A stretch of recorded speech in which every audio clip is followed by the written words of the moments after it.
Conductores eléctricos. Un conductor es un material que posibilita la transmisión de la electricidad.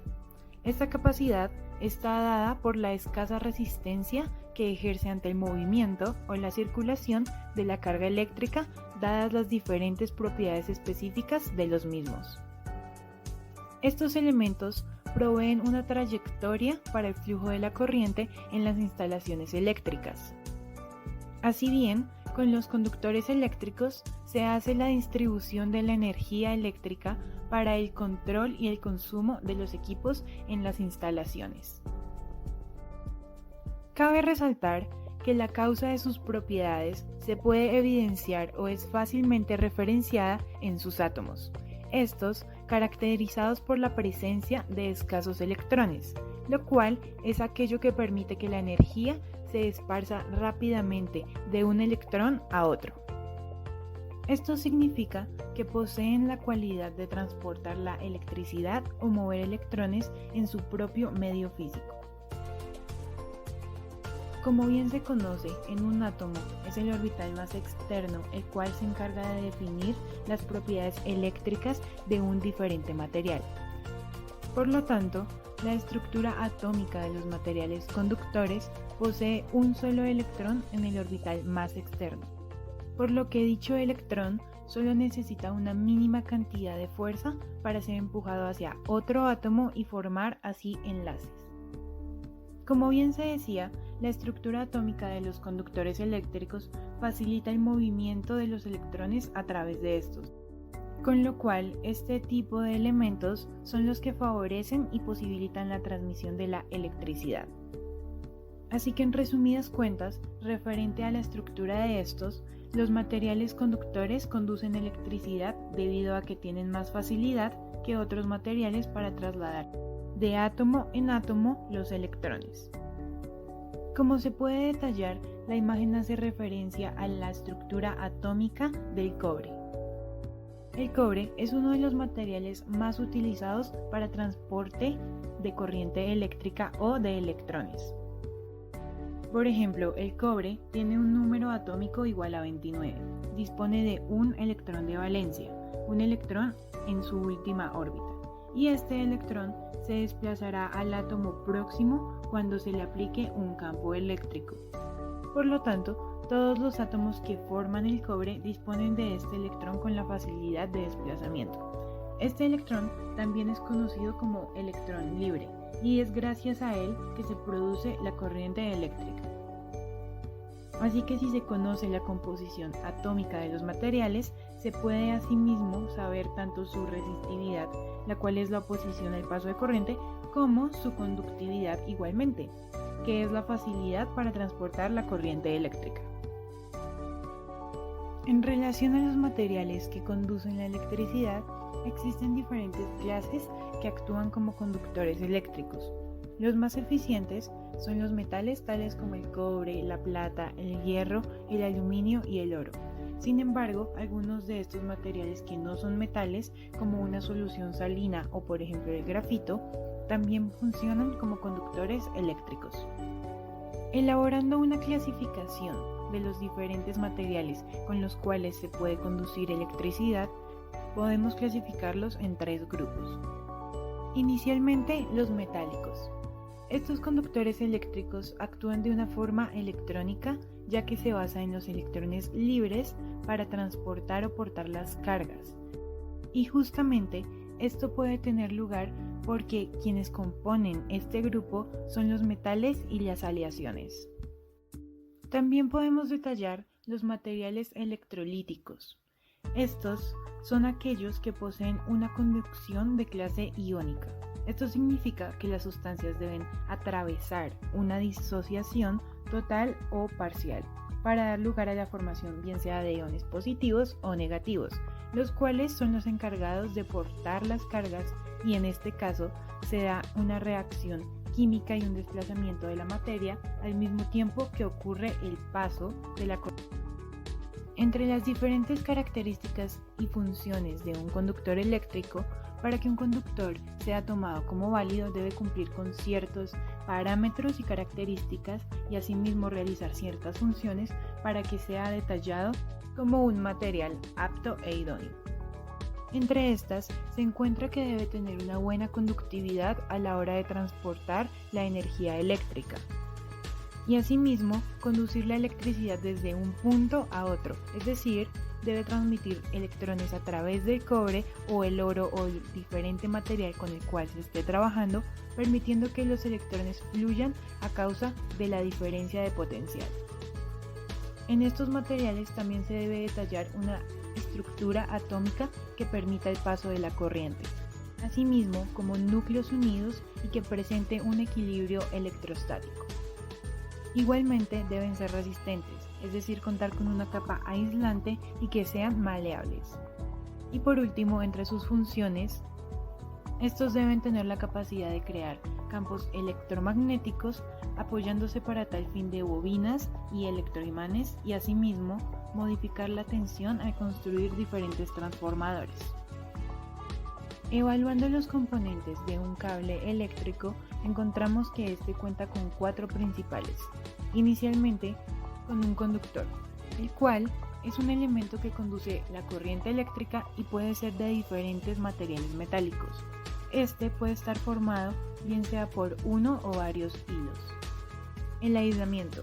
Este se define como un recubrimiento que envuelve al conductor para evitar que la circulación de corriente eléctrica se dé fuera del mismo y todo se mantenga dentro del cable.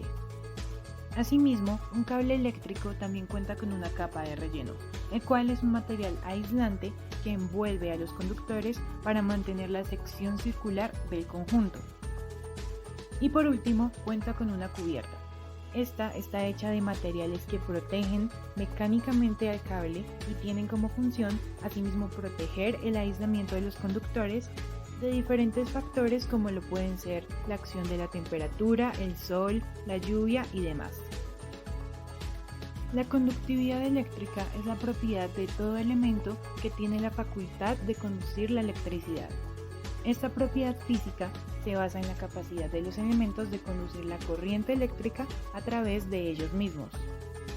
Y a su vez, depende de la forma en la que esté compuesta, bien sea la sustancia o material conductor, así como de su estructura molecular o de su estructura atómica. Por lo tanto, esta propiedad está vinculada a la facilidad con la que los electrones pueden atravesarlos y es la inversa a la resistividad. Entre las fórmulas relacionadas a la conductividad podemos apreciar en un primer instante una relación donde la conductividad representada por sigma es igual a 1 sobre la resistividad representada por ρ. Y para una segunda fórmula de conductividad con relación a la carga del electrón, encontramos que la conductividad es igual al número de electrones libres por metro cúbico por la movilidad del electrón libre en el metal multiplicado por la carga del electrón. Ahora vamos a abordar el tema de los semiconductores. Primero, un material semiconductor es un elemento que desempeña la función de conductor o aislante selectivamente. Esto en función de las condiciones externas a las cuales estén sometidos, sea temperatura, presión, radiación, campos magnéticos o eléctricos. Junto con los materiales aislantes, los semiconductores fueron descubiertos en 1727 por el físico y naturalista inglés Stephen Gray, pero las leyes que describen sus comportamientos y propiedades fueron descritas mucho después, en 1821, por el célebre físico alemán Georg Simon Ohm. Los semiconductores están compuestos por elementos químicos muy variados entre sí, pero comparten ciertos rasgos. Generalmente estos son tetravalentes. Esto les confiere sus particulares propiedades eléctricas. En la tabla periódica están presentes 14 elementos semiconductores, entre los cuales se destaca el silicio, germanio, selenio, cadmio, aluminio, galio, boro, indio y carbono. Los semiconductores son sólidos cristalinos con una conductividad eléctrica media, por lo que pueden emplearse de una manera dual como un conductor y un aislador.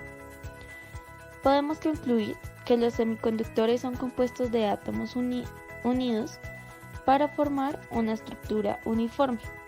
La comprensión de cómo se organizan estos átomos es de vital importancia en la comprensión de las propiedades de los materiales de diferentes semiconductores. Actualmente, el semiconductor más empleado es el silicio, debido a la abundancia con la que se encuentra en el planeta.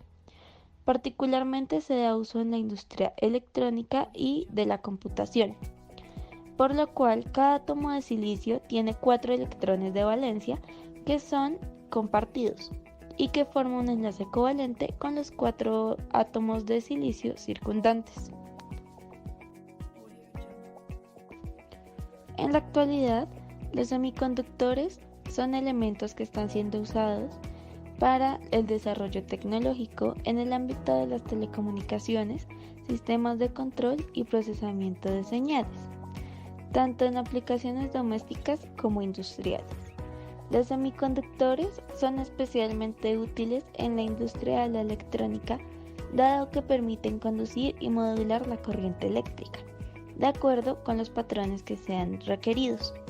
Por esa razón es usual que se empleen para transistores, circuitos integrados, diodos eléctricos, sensores ópticos, láseres de estado sólido, moduladores de transmisión eléctrica, entre otros.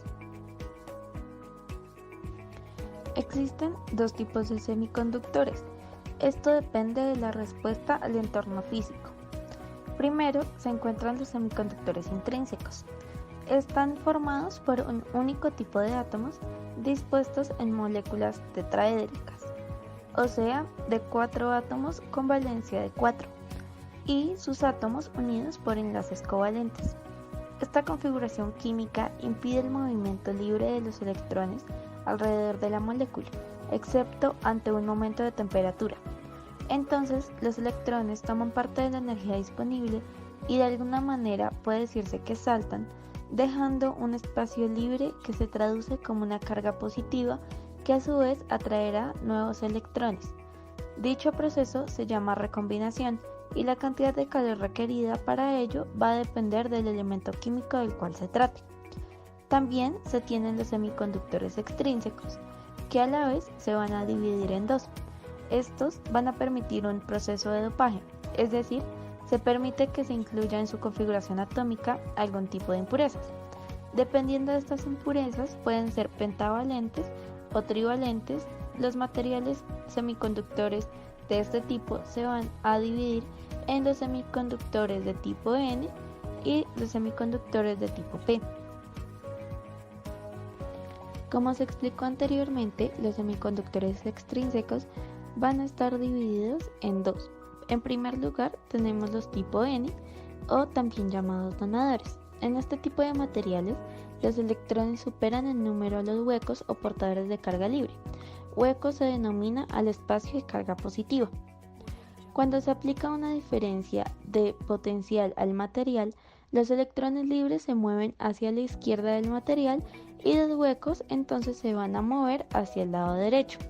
Cuando los huecos llegan al extremo derecho, los electrones del circuito externo entran al semiconductor y se produce la transmisión de corriente eléctrica.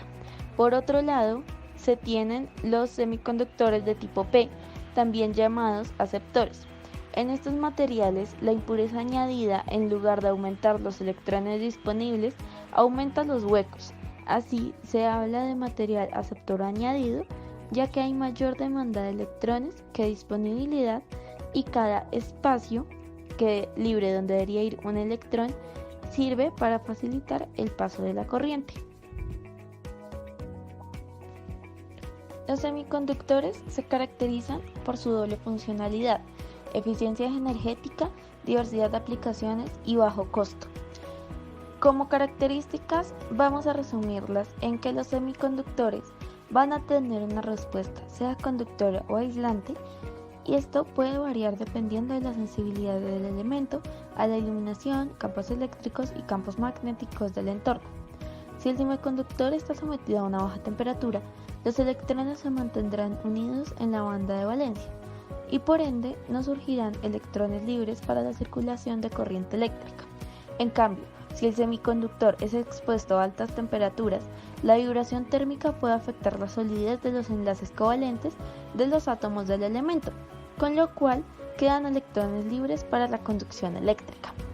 En segundo lugar, tenemos que la conductividad de los semiconductores varía dependiendo de la proporción de impurezas o elementos dopantes dentro de un semiconductor intrínseco.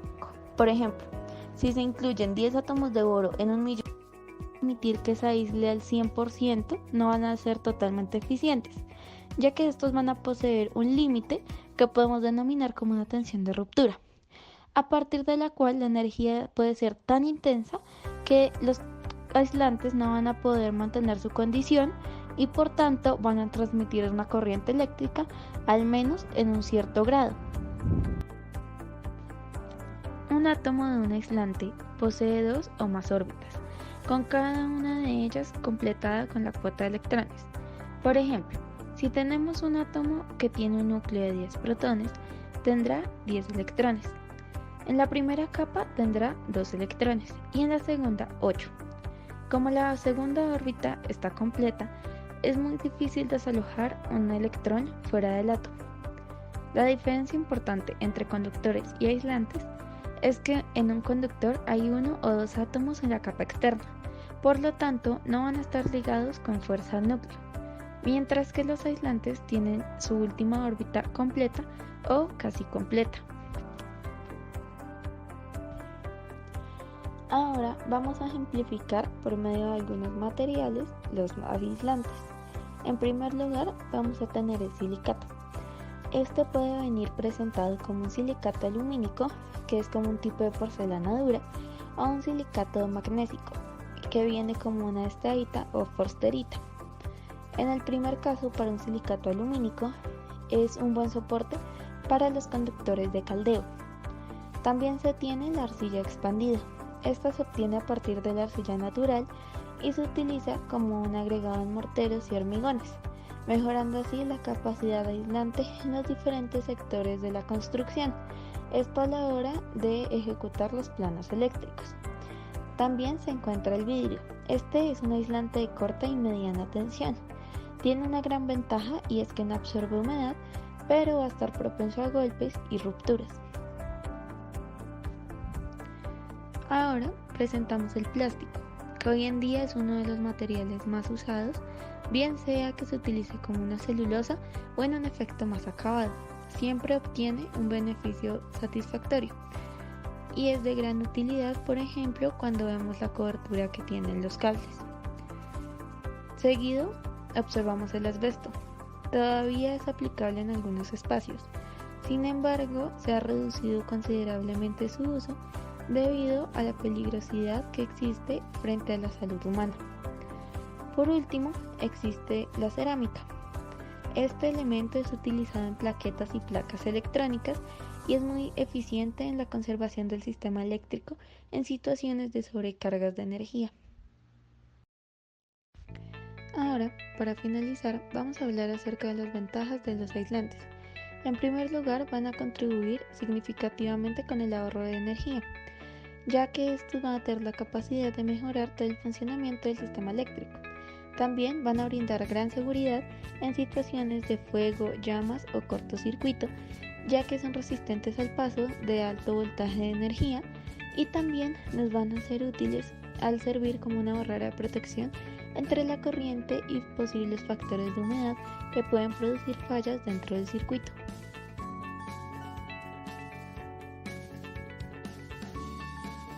Detallando un ejercicio de aplicación a la conductividad, el enunciado nos dice lo siguiente. ¿Cuánta resistencia tendrá un alambre de cobre de 12 metros con diámetro de 0.01 metros y considerando que la conductividad del cobre es de 5.9 por 10 a la 7? Ahora bien, repasando los datos, contamos con un diámetro expresado con la letra D de 0.01 metros. La longitud del alambre es de 12 metros y la conductividad es de 5.96 por 10 a la 7.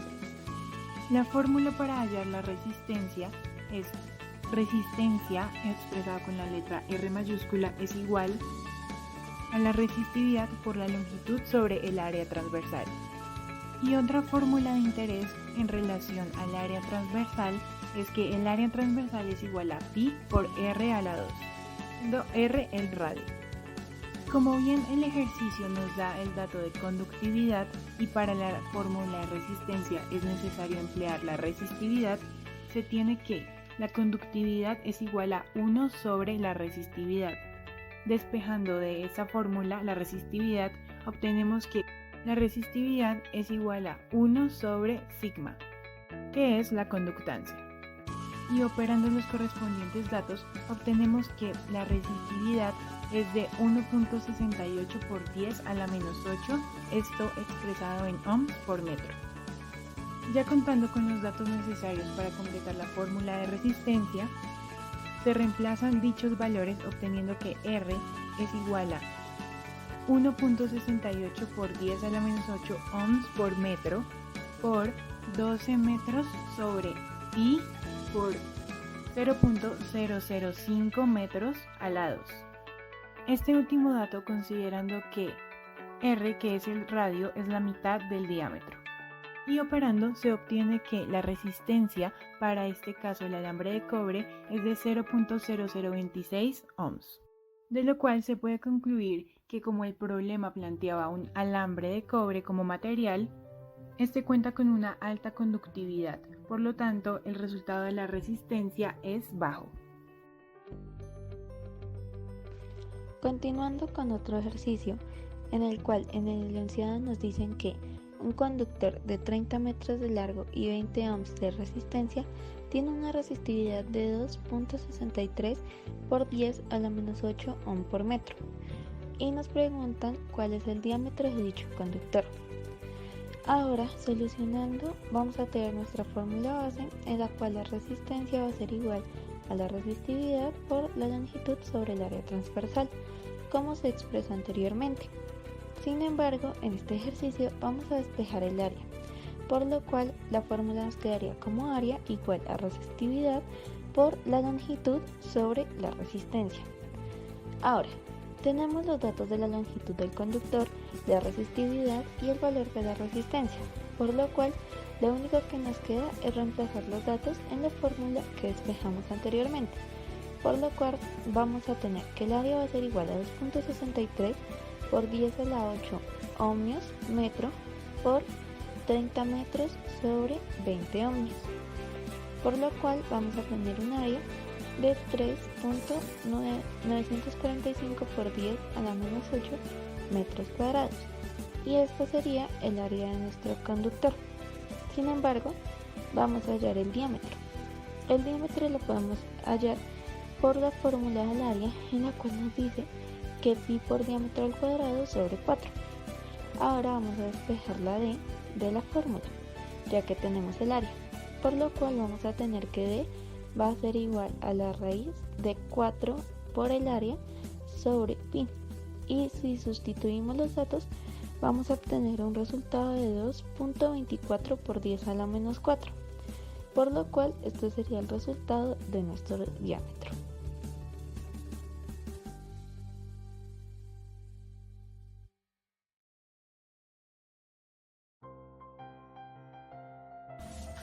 Con la finalidad de visualizar adecuadamente la temática presentada, se lleva a cabo una experimentación, en la cual el objetivo de esta práctica es evidenciar en un sistema eléctrico, el cual cuenta con un LED de 3 milímetros verde, con un umbral de tensión de 2.4 y una corriente de 5 miliamperios, una pila de 9 voltios conectado a unos electrodos. Para detallar precisamente la relación de la conductividad con el sistema eléctrico y las diferentes sustancias, hacemos uso inicialmente del agua. Tomamos los electrodos y los introducimos dentro del agua, y se puede evidenciar cómo el LED se enciende así sea tenuemente. Esto es porque el agua, a pesar de estar conformada por compuestos que son covalentes, tiene algunos electrolitos disueltos en la misma, lo cual permite la conductividad eléctrica, así sea con una poca intensidad. Para un segundo caso, se cuenta con una solución de agua con azúcar. Igualmente introducimos los electrodos y como en el anterior caso se puede evidenciar que el LED se enciende con una poca intensidad. Esta solución se encuentra un tanto ionizada, por lo cual la intensidad está presente aunque sea un tanto baja. Para una tercera sustancia hacemos uso del vinagre. Igualmente procedemos a introducir los electrodos dentro de la sustancia. Se puede evidenciar un paso de corriente con una intensidad alta, ya que este es un enlace covalente polar, es decir que el vinagre deja pasar una gran cantidad de energía. Para un último caso contamos con una moneda de un valor de 1000. Esta está compuesta de una aleación de cobre, níquel y zinc. Así que al ubicar los electrodos sobre la misma al hacer contacto, podemos evidenciar cómo el LED se prende con una alta intensidad. Esto pues porque está compuesta de metales. Ahora vamos a realizar la práctica con una solución salina. Cabe recalcar que es importante que entre el cambio entre sustancias, los electrodos deben ser limpiados. Ahora, si introducimos los electrodos en la sustancia salina, nos damos cuenta que el LED está prendiendo con una gran intensidad. Esto se da a los electrolitos. Estas son sustancias que al disolverse en el agua van a permitir el paso de la corriente eléctrica, lo que nos permite que el LED se encienda. Uno de los electrolitos que son más empleados en la vida cotidiana es la sal común. Al disolverse en el agua, la sal se asocia con iones con una pequeña carga eléctrica, el catión de sodio y el anión de cloruro. Estos iones pueden moverse libremente en la disolución, ya que la fuerza entre las partículas en un líquido es mucho más pequeña que en un sólido. Por ello, si introducimos los extremos del circuito eléctrico en la disolución de sal, el movimiento de las partículas cargadas, o sea, los iones, va a permitir el paso de la corriente. Todas las sales que formen iones al disolverse en agua van a permitir una disolución conductora de electricidad. Lo importante no es tanto el tipo, sino la cantidad de iones que se produzcan. Cuanto mayor sea el número de iones en solución, más fácilmente se podrá conducir la corriente eléctrica. Ahora vamos a proceder con el zumo de un limón. Todos los alimentos cítricos, como las naranjas o los limones, son unos excelentes conductores de electricidad. Esto se debe al factor de acidez que, actuando como un electrolito, hace posible que la electricidad viaje a través de este líquido. Los cítricos por sí mismos van a producir energía. Sin embargo, esto es muy pequeño, pero los limones es el cítrico que más voltios de electricidad es capaz de producir. Esto se debe a que los limones tienen una solución electroquímica en su interior que hace que genere un poco de electricidad. Está promediado en un 0,75 voltios.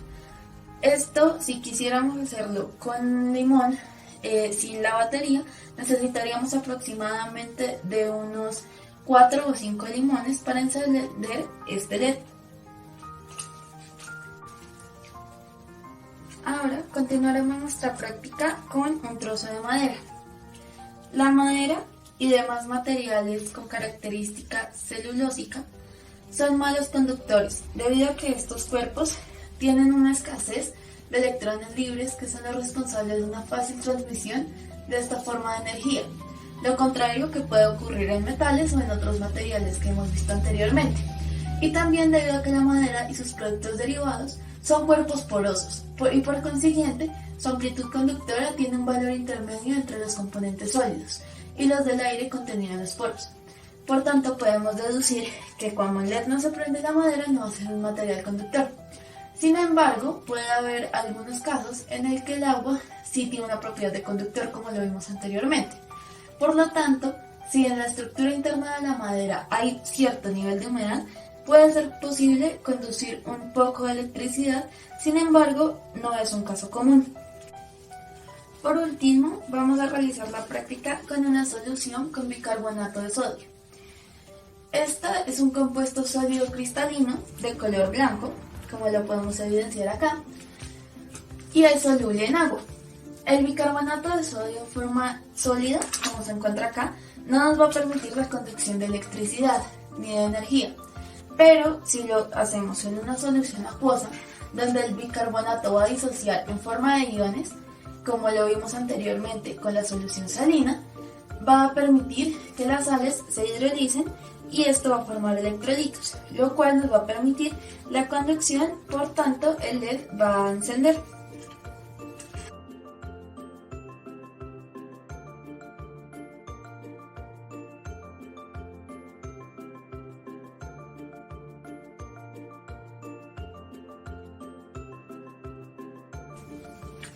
Ahora bien, evidenciando las aplicaciones que tiene la temática abordada de conductividad y resistividad en la ingeniería electrónica, disponemos de un multímetro inicialmente junto con un alambre, al cual se le va a medir su continuidad.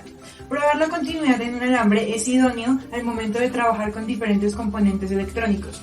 La continuidad hace referencia a cuánta resistencia hay en una corriente eléctrica cerrada.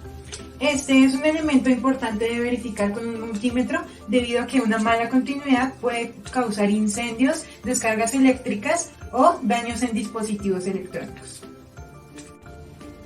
Se procede a realizar la configuración para medir continuidad con el multímetro y tomando los extremos del cable, el cual es el elemento al cual se le va a medir la continuidad, se verifica. La mayoría de multímetros emitirán un pitido en caso de que la señal sea buena para indicar que la configuración de continuidad es adecuada, tal como se evidencia en este caso. En electrónica existen varios componentes que actúan como semiconductores. Estos son de gran importancia ya que todo lo que esté computarizado o utilice las ondas de radio dependen obligatoriamente de los semiconductores. Hoy en día, la mayoría de los transistores y chips semiconductores se crean con silicio. Por ejemplo, los diodos son los componentes semiconductores más simples y básicos. Estos son elaborados de silicio, que los vamos a encontrar acá. Pero también existen diodos que se basan en el germanio. Más adelante vamos a ver sus diferencias. El silicio es un elemento bastante común y muy abundante en la Tierra. Es el elemento principal en la arena y el cuarzo. Al buscar el silicio en la tabla periódica, vamos a ver que se va a encontrar junto al aluminio, debajo del carbono y por encima del germanio. Tanto el carbono como el silicio del germanio tienen una propiedad única en su estructura electrónica. Cada uno va a tener 4 electrones en su órbita exterior y esto les va a permitir formar cristales. Los 4 electrones forman enlaces covalentes perfectos, con 4 átomos vecinos. Esto nos va a permitir crear una red. En el carbono vamos a conocer esto como la forma cristalina y esto va a ser el diamante. Sin embargo, en el silicio la forma cristalina es una sustancia que es plateada y con un aspecto metálico. Todos los electrones externos que se tienen en el cristal de silicio van a estar involucrados en enlaces covalentes perfectos, por lo cual no van a poder moverse. El silicio que es puro va a ser un aislante, lo cual va a provocar que la electricidad no va a poder fluir a través de él. Pero esta propiedad aislante la podemos afectar con un proceso que se denomina dopaje. Podemos cambiar el comportamiento del silicio y convertirlo en un conductor haciendo este proceso. En el dopaje vamos a mezclar pequeñas cantidades de impurezas en el cristal de silicio. Según el dopaje existen 2 tipos de semiconductores. En primer lugar vamos a encontrar los semiconductores de tipo N.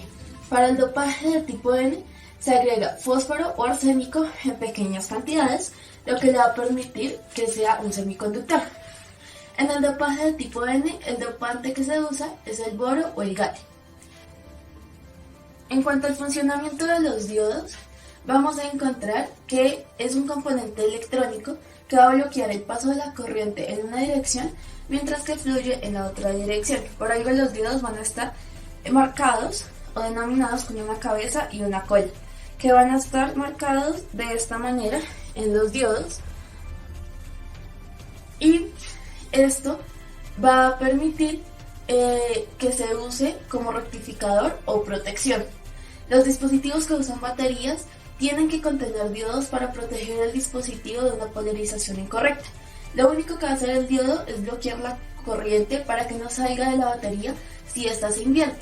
Esto se hace para proteger los componentes sensibles y evitar los daños. Cuando este tiene una polarización inversa, un diodo ideal va a bloquear toda la corriente, pero si lo llevamos a la realidad, un diodo nos va a permitir el paso de quizás unos 10 microamperios, pero esto es muy pequeño, por tanto va a ser despreciable. Cuando se aplica un alto voltaje que sea inverso, puede dañar o romper la unión y deja pasar la corriente o va a tener fugas. Pero el voltaje de ruptura es mucho más que el voltaje que hubiera el circuito, por lo que no es algo común. Sin embargo, se puede evidenciar en la datasheet de cada uno de los diodos, según su referencia. Ahora, el otro caso es cuando estos diodos están polarizados. Cuando el diodo está polarizado hacia adelante, hay una pequeña cantidad de voltaje que va a ser necesaria para que nuestro diodo funcione.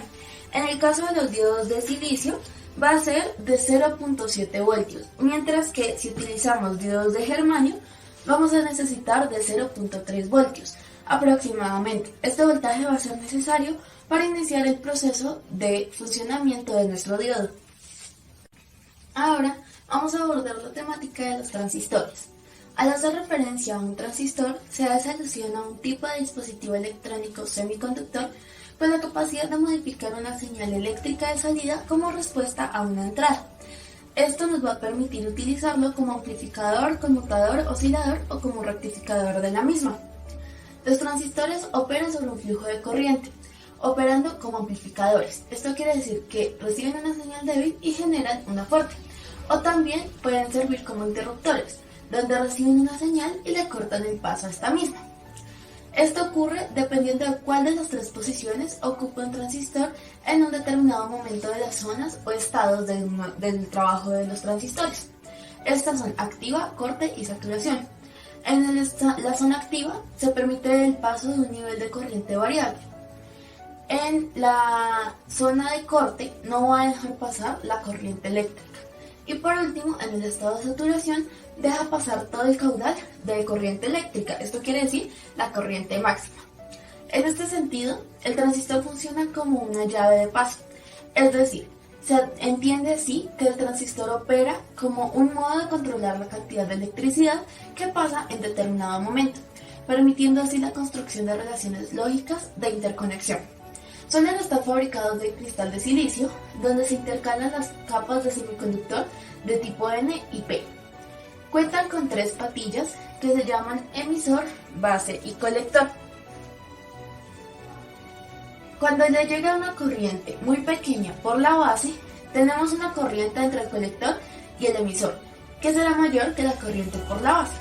Podemos considerar la corriente en la base como una corriente de entrada, y la corriente en tanto el colector como el emisor como una salida.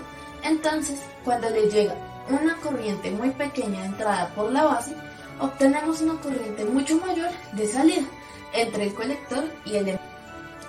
Ahora, para ejemplificar la teoría de los semiconductores basándonos en la electrónica, vamos a tener este circuito, el cual va a estar conformado por una fuente de alimentación, vamos a tener un potenciómetro, un sensor LDR, un transistor, un par de LEDs y un par de resistencias.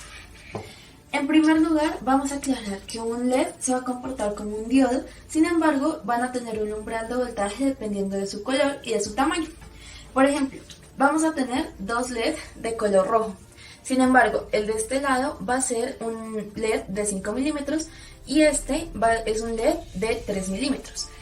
El umbral de diferencia va a ser de 0.4 voltios. Mientras que para el LED rojo vamos a implementar 2.03 voltios, para el LED pequeño vamos a utilizar 1.63 voltios. También tenemos un LED amarillo de 3 milímetros, para el cual va a utilizar un voltaje de 2.10 voltios, y un LED de luz ultravioleta, el cual va a utilizar un voltaje de 4.4 voltios. Ahora, en el circuito tenemos un LED pequeño de 3 milímetros azul que va a necesitar de un voltaje de 2.48 y un LED blanco que va a necesitar un voltaje de 3.5 voltios. En este caso vamos a regular la cantidad de luz emitente de los LED por medio del potenciómetro.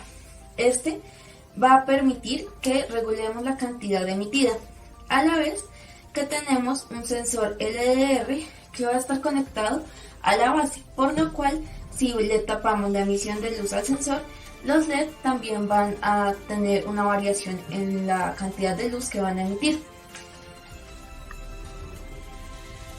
En un tercer instante, para comprobar la aplicación de la temática de aislantes, en este caso, a la ingeniería electrónica, contamos con cables termocontraíbles. En muchos procesos industriales donde se trabaja con altas temperaturas en un sistema de electricidad, se corre el riesgo de que los conductores de energía se vean afectados por bien sea llamas o diferentes problemáticas. Para prevenir esta situación, se emplean cables termocontraíbles. Un termocontraíble es un cable compuesto por un material de plástico que viene en diferentes medidas de diámetro, tal como se evidencian en sus diferentes tamaños. Con condiciones térmicas para aislar el fuego en caso de presentarse. Su aplicación más común es en conexiones de bobinados de motores y similares, así como en empalmes de cables conductores. En el principio de funcionamiento del cable termocontraíble, las propiedades del tubo termocontraíble permiten comprimir y cambiar la forma durante el calentamiento. Por lo tanto, el tubo que está en el objeto, bajo la influencia de la alta temperatura, repite completamente la forma del objeto y proporciona aislamiento. En las características de este tipo de cables se encuentra la resistencia a altas temperaturas, la resistencia también en soluciones ácidas y alcalinas, posee grandes condiciones elásticas y la facilidad de formación, no son inflamables. El cable termocontraíble también puede funcionar en una categoría de temperatura de tanto 55 a 120 grados centígrados y algunos pueden aguantar hasta unos 270 grados. Y en cuanto a dónde es aplicado el cable termocontraíble, este instrumento es aplicable en todos los espacios donde se requiera sus características aislante, siendo los más comunes los siguientes. Como bien se dijo antes, como un aislante eléctrico comúnmente, en sellado de equipos eléctricos y en la reparación de la instalación de uniones de un cable de tipo de conexión, tal como es el presente caso, donde usando un termocontraíble del diámetro adecuado, se procede a sellar esta unión.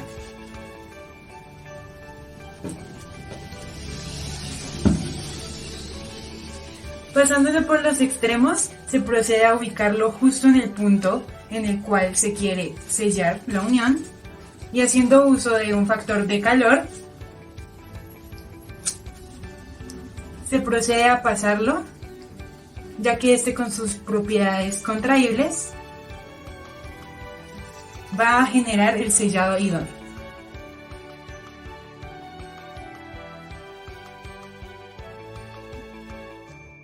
Un sistema cristalino monoclínico, pues los átomos, iones o moléculas están ordenados en disposiciones bien definidas. Estos sólidos suelen tener superficies planas o caras que forman ángulos definidos entre sí. Las filas ordenadas de partículas que producen estas caras también hacen que los sólidos tengan formas regulares. Pues un sólido cristalino se construye a partir de celdas de repetición en el espacio de una estructura elemental paralelepípeda denominada celda unitaria, en función de los parámetros de resto, es decir, de las longitudes de los lados o ejes del paralelepípedo elemental y de los ángulos que ellos forman. Las celdas unitarias, como se mencionó, pues es la unidad básica repetitiva de disposición de átomos o moléculas en un sólido cristalino. El orden característico de los sólidos cristalinos nos permite tener una imagen de todo un cristal examinando solo una pequeña parte de él.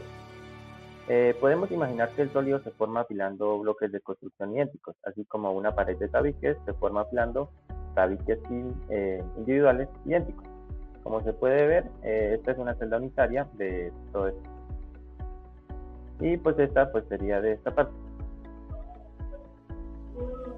La red monoclínica, en cristalografía, pues una red monoclínica, uno de los 7 sistemas cristalinos.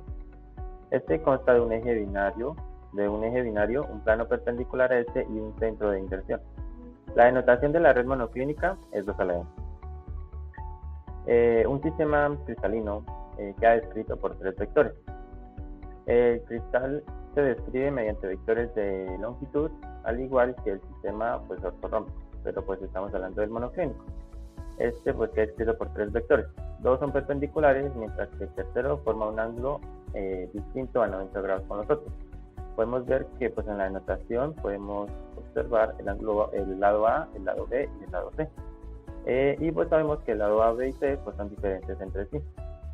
El ángulo alfa, formado por el ángulo A y el ángulo B, y el ángulo gamma, formado por el lado B y el lado C, son de 90 grados. Y pues el ángulo beta no es de 90 grados, el ángulo beta se forma con el lado A y el lado C. Y pues al saber que todos los lados son de diferente longitud, pues nunca vamos a tener cuadrados, simplemente todas las caras van a ser rectangulares. Podemos también ver pues una red monoclínica simple y una red monoclínica centrada en base. Estos punticos negros pueden ser básicamente átomos, iones, moléculas. Elementos en el que se encuentra esta red monoclínica, pues podemos ver en el oxígeno, denotado con la O, en el azufre, que se denota con la S, la sacarosa, que se denota con C12H22 o C, en el polonio, incluso en el plutonio, podemos encontrar estas redes en elementos. Un sistema cristalino monoclínico centrado en las bases, se pueden calcular diferentes formas. Por ejemplo, el A, B y C, pues sabemos que son los lados y son diferentes. Alfa y gamma son los ángulos de 90 grados y beta, pues el ángulo diferente de 90 grados. Monoclínico, biniclínico, que significa inclinado, por eso pues la figura se ve más o menos así, un poco inclinada, no se ve como un paralelepípedo, sino simplemente se ve un poco inclinada.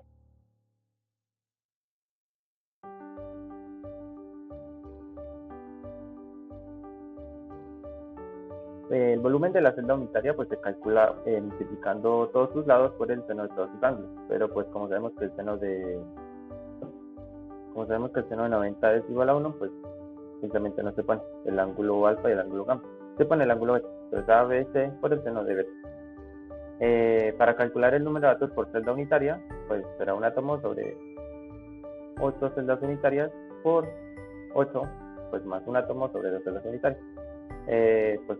El 8, pues esto simplemente entonces multiplico por 2 y pues eso es igual a 2 átomos. El factor de empaquetamiento atómico. El factor de empaquetamiento atómico pues se calcula el número de átomos, pues es el número de átomos, el volumen de los átomos, el número de átomos en la celda unitaria, por el volumen de átomos, por el volumen de la celda unitaria. Vamos a hacer un ejemplo, pues se plantea un ejemplo del sistema cristalino monoclínica centrada en bases con el oxígeno, con el elemento del oxígeno. Para calcular, pues tenemos diferentes datos que nos arroja el ejercicio. Tenemos el radio del átomo, pues, que es igual a 48 picómetros. El ángulo alfa y el ángulo gamma, pues son igual a 90 grados. El ángulo beta de 47.47 grados. El lado A, 5.410. El ángulo B de 3,403 y el ángulo C, el lado C de 5.086. Primero se calcula el volumen de la celda unitaria, pues esta sería igual a ABC por el seno de beta, multiplicando los lados por el seno de los ángulos. Como se mencionó, el seno de 90 pues es 1, no se pone, sería 5.410 por 3.403 por 5.086 por el seno de 47.47, esto nos da 69. Y como es volumen, pues es simplemente a la 3. Procedemos a calcular el volumen de átomos, pues el volumen se calcula con el volumen de una esfera, 4/3 de pi por r cubo. Como sabemos que el radio del átomo es 48 picómetros, lo reemplazamos y pues nos da 147.456 pi. Pues esto pues estará en el orden de 2 picómetros. Y pues al final se calcula el factor de empaquetamiento atómico. El número de átomos, el volumen de los átomos, el volumen de la celda unitaria. 2 átomos, como se calculó anteriormente, el valor del volumen de átomos y el volumen de la celda unitaria. Y pues esto todo queda como 13.427.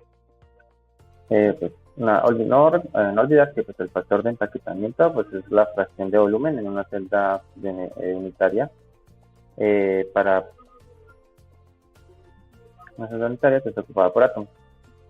Este factor pues, es adimensional. Para propósitos prácticos, el factor de empaquetamiento de una celda unitaria pues, se determina asumiendo que pues, todas sus esferas son rígidas. Por eso se toma, por ejemplo, el volumen. Se toma como el de una esfera.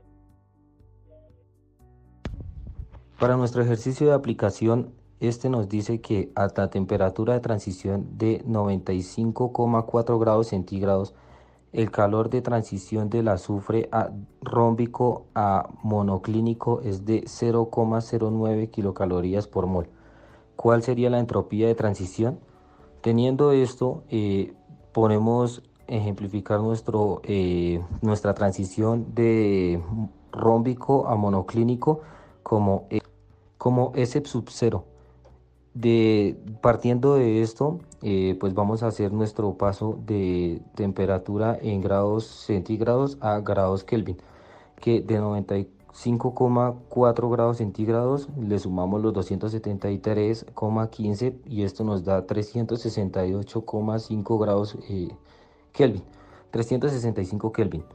Entonces, teniendo esto, recordamos nuestro calor de transición de rómbico a monoclínico necesario y reemplazamos en nuestra ecuación, donde nuestro calor necesario para la transformación va en la parte superior y se divide sobre la temperatura. Después de reemplazar y hacer la operación, esto nos da que la entropía de transición va a ser de 0,24 calorías por mol. Ahora para nuestro inciso B dice que la temperatura de fusión 119 grados centígrados, el calor de fusión del azufre monoclínico es de 0,293 kilocalorías por mol.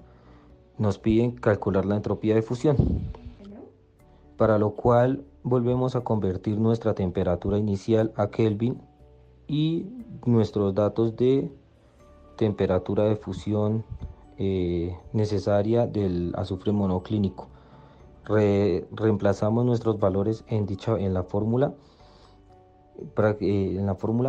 y con esto, después de la operación y las unidades correspondientes, tenemos que la entropía de fusión del azufre monoclínico va a tomar un valor de 0,747 o 0,75 calorías por mol. Con esto queda resuelto nuestro ejercicio y podemos ver una parte de la aplicación a la ingeniería, como es la cuestión de la ingeniería de los materiales.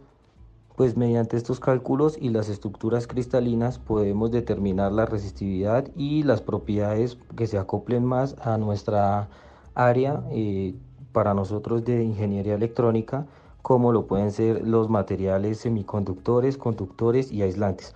Por lo menos para nuestro caso, el cristal de azufre monoclínico se comporta como un material aislable de la electricidad.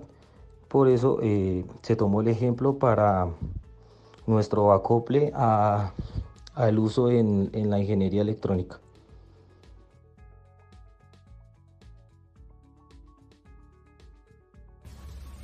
Tenemos la representación del modelo monoclínico. Recordemos que tenemos dos tipos de modelo monoclínico, uno simple y este que es la representación un poquito más compleja, que es el centrado en las bases. Se dice centrado en las bases porque contiene dos átomos más, cada uno en la rendija de cada base. Recordemos que este tipo de modelo tiene tres ángulos, de los cuales ninguno es igual al otro, y sin embargo hay uno que se forma con 90 grados y los otros, el A y el B, también serían ya diferentes. Después de tener claro que dos ángulos son diferentes de 90 y uno sí mide 90, nos centramos en la base, en la celda unitaria aislada, que para saber cuántos átomos mantiene en su interior, donde podemos ver que en las bases estas celdas comparten este átomo, pero recordemos que estas están entrelazadas con muchas más celdas unitarias, las cuales compartirían y pues por ende cada átomo se dividiría dentro de la celda.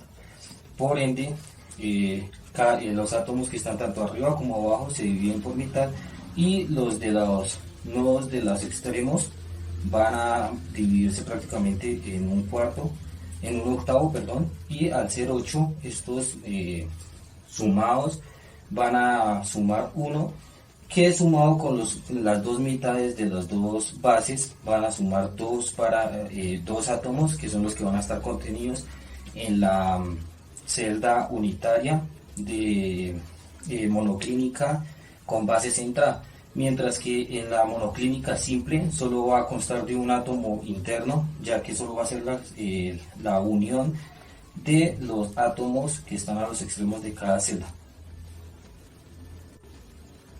Comprendiendo ya el modelo como celda unitaria y el volumen de cada átomo para saber cuántos están contenidos dentro de esta, podemos proceder a ver el factor de empaquetamiento, el cual va a ser el volumen de los átomos contenidos dentro de la celda, como de la forma como se intentó ahorita explicar, que es dividido o dentro de lo que está netamente dentro de la celda unitaria y que no se comparte con las otras demás y enlazadas. Entonces el volumen de los átomos contenidos dentro de esta por el volumen del átomo particular completo dividido entre el volumen completo de la celda unitaria. Esto lo multiplicamos por 100 y así podemos encontrar el factor de empaquetamiento, que es un valor propio de los modelos de grupo espacial y cristalino, en específico para el del monoclínico